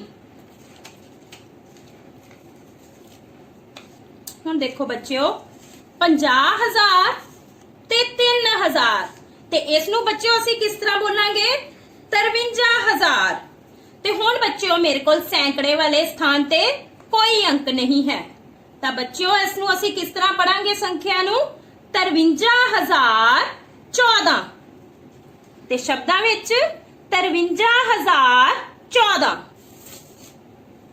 ਇਸ ਤੋਂ ਅਗਲੀ ਸੰਖਿਆ ਬੱਚਿਓ ਜੋ ਸਾਡੇ ਕੋਲ ਹੈ ਦੇਖੋ ਬੱਚਿਓ 70,000 ਤੇ 6,000 ਕੀ ਬਣ ਗਿਆ ਬੱਚਿਓ ਯੈਸ 76,000 70 6 76,000 300 ਤੇ ਦੇਖੋ ਬੱਚਿਓ 50 6 56 ਤਾਂ ਸਾਡੇ ਕੋਲ ਕੀ ਸੰਖਿਆ ਬਣ ਗਈ ਪੂਰੀ ਇਹ 76,356 ਤੇ ਸ਼ਬਦਾਂ ਵਿੱਚ 76,356 ਹੁਣ ਸਾਡੇ ਕੋਲ 82,500 ਤੇ ਬੱਚਿਓ ਮੈਂ ਨਾਲ 62 62 ਤਾਂ ਹੁਣ ਦੇਖੋ ਬੱਚਿਓ ਸਾਡੇ ਕੋਲ 82,562 ਤੇ ਸ਼ਬਦਾਂ ਵਿੱਚ ਬੱਚਿਓ ਅਸੀਂ ਇਸ ਨੂੰ ਇਸ ਤਰ੍ਹਾਂ ਲਿਖਾਂਗੇ 82,562 ਇਸ ਤੋਂ ਬਾਅਦ ਬੱਚਿਓ ਮੇਰੇ ਕੋਲ ਹੁਣ 1000 ਵਾਲੇ ਸਥਾਨ ਤੇ ਕੋਈ ਅੰਕ ਨਹੀਂ ਹੈ ਤਾਂ ਅਸੀਂ ਬੱਚਿਓ ਇਸ ਨੂੰ ਕਿਸ ਤਰ੍ਹਾਂ ਪੜਾਂਗੇ 90,425 90,425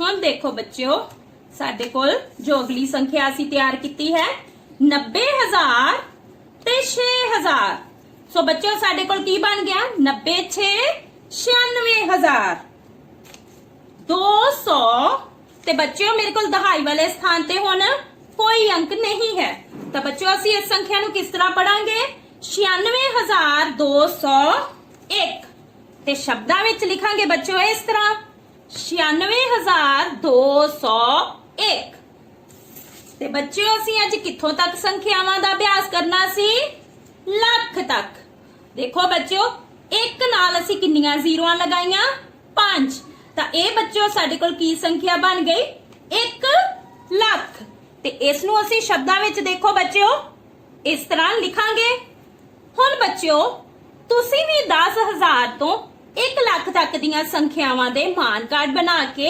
ਇਹਨਾਂ ਨੂੰ ਸ਼ਬਦਾਂ ਵਿੱਚ ਲਿਖਣ ਦਾ ਬਾਰ-ਬਾਰ ਅਭਿਆਸ ਕਰਨਾ ਹੈ ਤੇ ਬੱਚਿਓ ਫਿਰ ਮਿਲਾਂਗੇ ਅਗਲੀ ਕਲਾਸ ਦੇ ਵਿੱਚ ਧੰਨਵਾਦ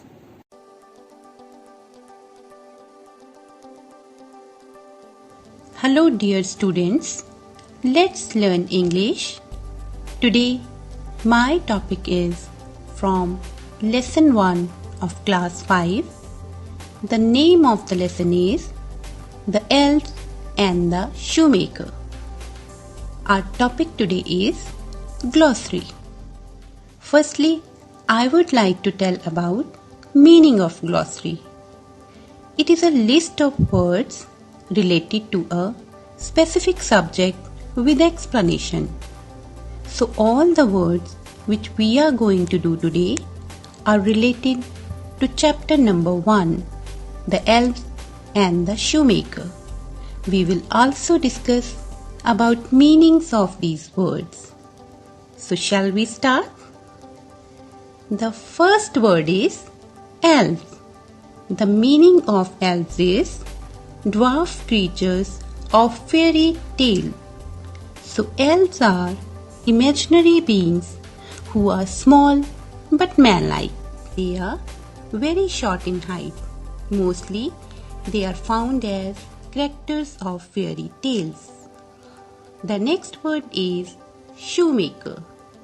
A shoemaker is a person who makes shoes. As you can see in the picture, a shoemaker is working hard to make beautiful shoes with his tools. He uses a variety of tools to make shoes. The next word is asleep. The meaning of asleep is in a state of sleep. In the picture, a girl is asleep. We have also read a sentence in the lesson. Before the shoemaker fell asleep, he prayed to God to help him. So asleep means in a state of sleep. Moving forward, the next word is quite. Its meaning is completely. Let me make it more clear to you. When you want to say that you are completely sure, you can say, I am quite sure. And the fifth word is neatly. Its meaning is nicely. This word is used when we do any work in a neat and tidy manner.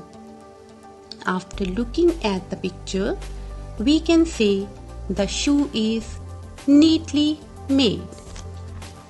The last word is masterpiece. The meaning of the word masterpiece is outstanding work. When a work is done with extraordinary skill or workmanship, we call it a masterpiece. As shown in the picture, we can say the pair of shoes is indeed a masterpiece. Hope you have understood well. Thank you. प्यारे बच्चों, हमने कक्षा 5वीं पाठ 2 1 रुपया को पढ़ा, समझा और इसका ई कंटेंट भी देखा। तो आज हम इसी पाठ में दिए गुरुमुखी और देवनागरी लिपि से संबंधित कुछ शब्दों को पढ़ेंगे और हिंदी शब्दों को लिखने का अभ्यास भी करेंगे।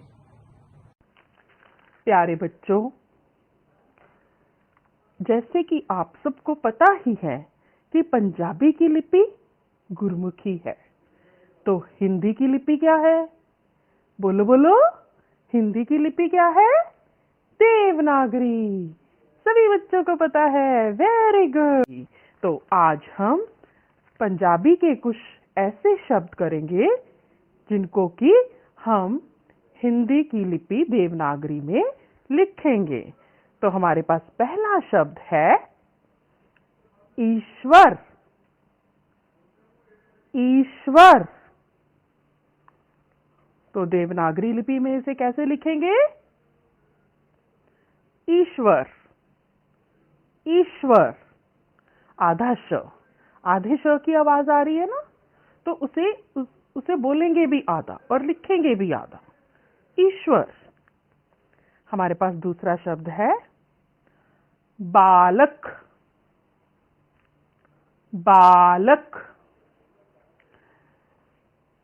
देवनागरी लिपि में कैसे लिखेंगे? बालक। बालक। अगला शब्द है बाजार। बाजार। देवनागरी लिपि में इसे कैसे लिखेंगे? बाजार। बाजार। हमारा अगला शब्द है पवित्र। पवित्र देवनागरी में इसे कैसे लिखेंगे? पवित्र। पवित्र। हमारा पांचवा शब्द है पैसा। पैसा।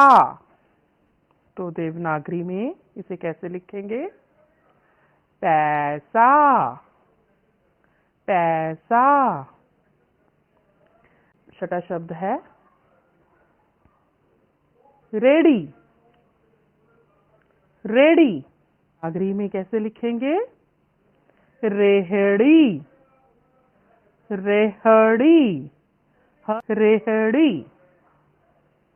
अगला शब्द है प्रणाम। प्रणाम। तो हिंदी में इसे कैसे लिखेंगे? प्रणाम। प्रणाम। प के पैर में र आएगा। प्रणाम।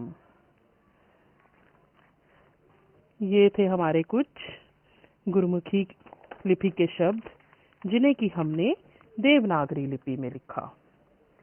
तो अब हम कुछ ऐसे शब्द पढ़ेंगे जिनके कि हम अर्थ जानेंगे, शब्दार्थ। जैसे कि पहला शब्द है हमारे पास चरण। चरण। देखो देखो चित्र में क्या नजर आ रहा है? समझ गए सब? इसका अर्थ समझ गए ना? क्या अर्थ हुआ? पैर। चरण का अर्थ क्या हुआ?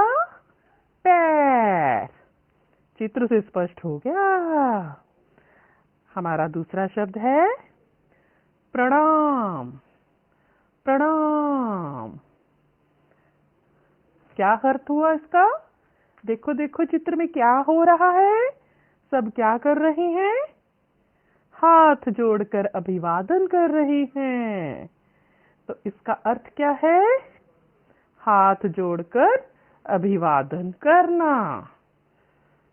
हमारा तीसरा शब्द है चरण धूली। चरण धूली। इसका अर्थ है पैरों की धूल। पैरों की धूल। किसी भी महापुरुष के पैरों की धूल पवित्र होती है। और हमारा चौथा शब्द है पवित्र। है पवित्र। इसका अर्थ है स्वच्छ। क्या अर्थ है? स्वच्छ। इसमें आधा स और आधा च लिखा हुआ है, दोनों की आवाज आधी है।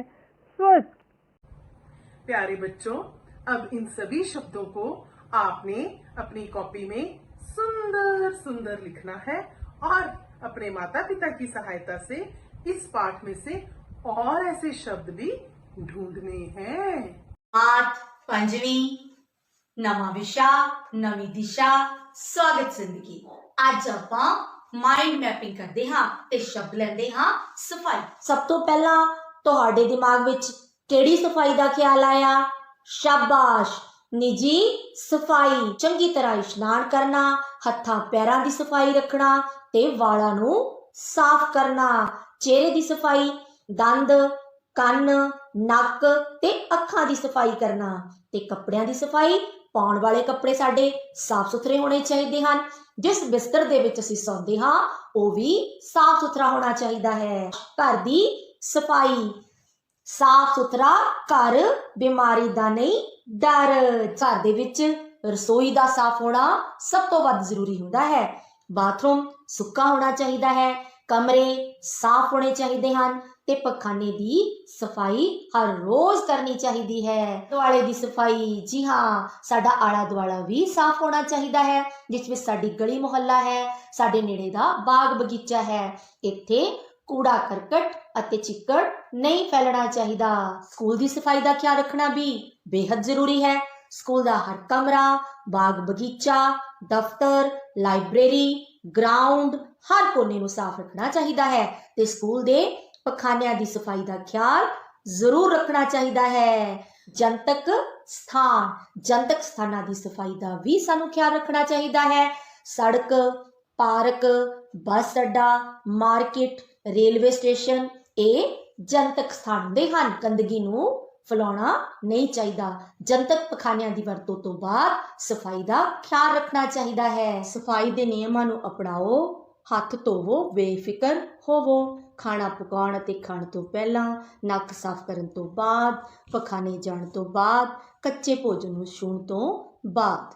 ਨੰਬਰ 1, ਖਾਲੀ ਥਾਵਾਂ ਭਰੋ। ਦੰਦ ਖਰਾਬ ਹੋਣ ਦੇ ਕਾਰਨ। ਸਭ ਤੋਂ ਪਹਿਲਾਂ ਬ੍ਰਸ਼ ਨਾ ਕਰਨਾ, ਖਾਣਾ ਖਾਣ ਤੋਂ ਬਾਅਦ ਕੁਰਲੀ ਨਾ ਕਰਨਾ, ਚਿਪਚਿਪਾ ਅਤੇ ਮਿੱਠਾ ਭੋਜਨ ਜ਼ਿਆਦਾ ਮਾਤਰਾ ਵਿੱਚ ਕਰਨਾ, ਵਿਟਾਮਿਨ ਸੀ ਦੀ ਕਮੀ ਹੋਣ ਕਾਰਨ। ਸਫਾਈ, ਹਾਂ ਮੈਂ ਹਰ ਥਾਂ ਤੇ ਰਹਿਣਾ ਚਾਹੁੰਦੀ ਹਾਂ, ਪਰ ਮੈਂ ਉੱਥੇ ਹੀ ਰਹਾਂਗੀ ਜਿੱਥੇ ਤੁਸੀਂ ਮੈਨੂੰ ਰੱਖਣਾ ਚਾਹੋਗੇ। ਤੁਸੀਂ ਮੈਨੂੰ ਕਿਹੜੀਆਂ-ਕਿਹੜੀਆਂ ਥਾਵਾਂ ਤੇ ਰੱਖਣਾ ਚਾਹੋਗੇ? ਦੱਸੋ, ਉਹਨਾਂ ਥਾਵਾਂ ਵਿੱਚੋਂ ਮੈਂ ਕਿੱਥੇ ਹਾਂ ਤੇ ਕਿੱਥੇ ਨਹੀਂ। ਜੀ ਪ੍ਰਸ਼ਨ, ਨਿੱਜੀ ਸਫਾਈ ਵਿੱਚ ਕੀ ਸ਼ਾਮਿਲ ਹੈ? ਗਲਤ ਸਹੀ ਚੁਣੋ। ਆਓ ਸਮਝ ਪਰਖੀਏ। ਇਹ ਅਭਿਆਸ ਤੁਸੀਂ ਹੱਲ ਕਰਨਾ ਹੈ ਬੱਚਿਓ।